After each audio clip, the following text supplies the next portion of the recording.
Alright, so we're doing integration by linear substitution.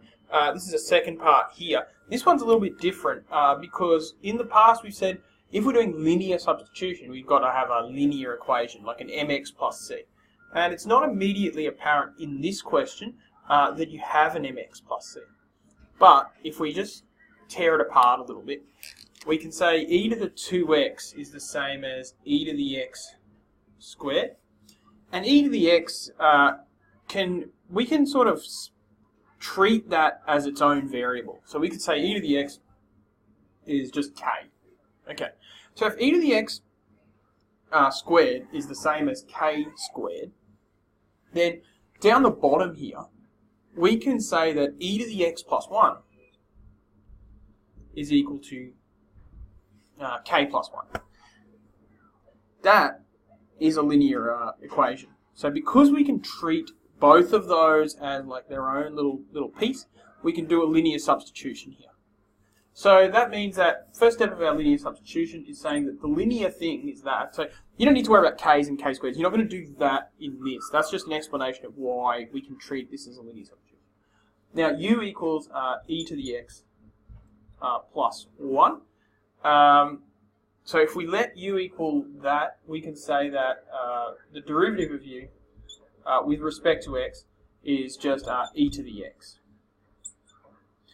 So the derivative of e to the x is, or e to the x plus 1 is e to the x. And we can use those two things inside of here. Before we do that though, we've got to rearrange to make dx the subject. With respect to u, that's e to the x.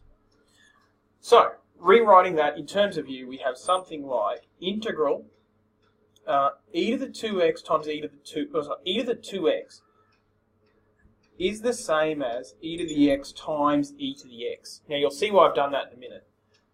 We could say that u is, or ex plus 1 is u, and replacing the dx with du e to the x.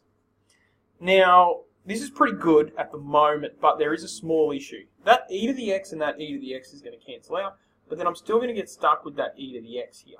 But you should remember that last time we did linear substitution, we took the u, but then we also put one of the other terms in terms of u.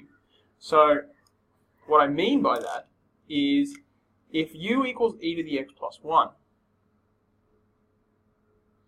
then e to the x equals u minus 1. And that's enough information there, because we can take e to the x and change it for u minus 1. That's really neat now, at least in some way, because now I can take this guy, and I can take this guy, and I can cancel it out. And what I'm left with is the integral of u minus 1 over u with respect to u. Now that's pretty good at the moment. Everything's in u's, but because we've got two u's, you've probably done questions before where you end up with two u's and that causes an issue and you've sort of got to pack up and start again. But if you look closely at this, this is u minus 1 over u, which can be rewritten as u over u minus 1 over u. And u over u is just going to be 1. So bringing all of this up here, we can say that the integral of 1 minus 1 over u with respect to u. That looks good. We've got 1u with respect to u. We can start doing stuff with this. Be really careful.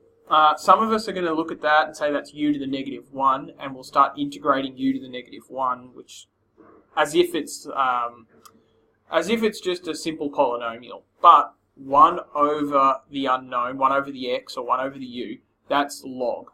So now we have the integral. The 1 will just become u minus, now this is log base e u, and we don't need this anymore. Oh yes we do. No we don't. Alright, so the integral of that is u minus log base e u plus c. Don't forget your plus c. Good, awesome. Now we can probably go one step further and say that u is e to the x plus 1 minus log base e to the x plus 1 plus c. Now that's it. We've found the integral, but there is one more step, and that is state the domain. So tell us what can the x values be, or perhaps what can the x values not be.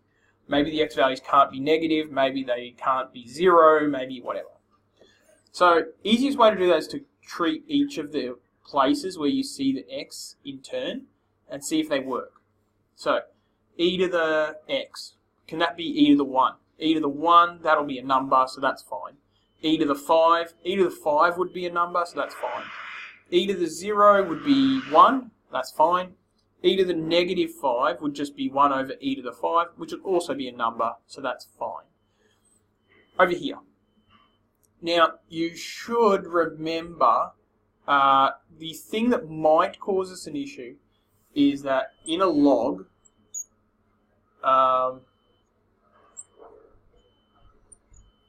for a log to work, this bit here needs to be greater than 0.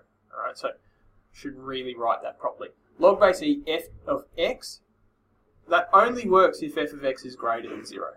So we just need to test this and make sure that it will always be greater than 0, no matter what the x is. If it's not, then this doesn't work. So, e to the 5 plus 1. Okay, e to the 5 is going to be a big number, plus 1, that's going to be a bigger number, so yes, that's going to be greater than 0.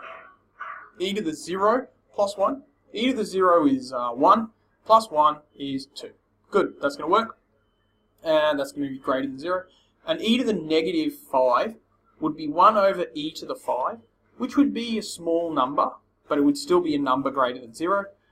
Plus 1, so it's going to be 1 plus whatever that really small number is, which is also going to be greater than 0.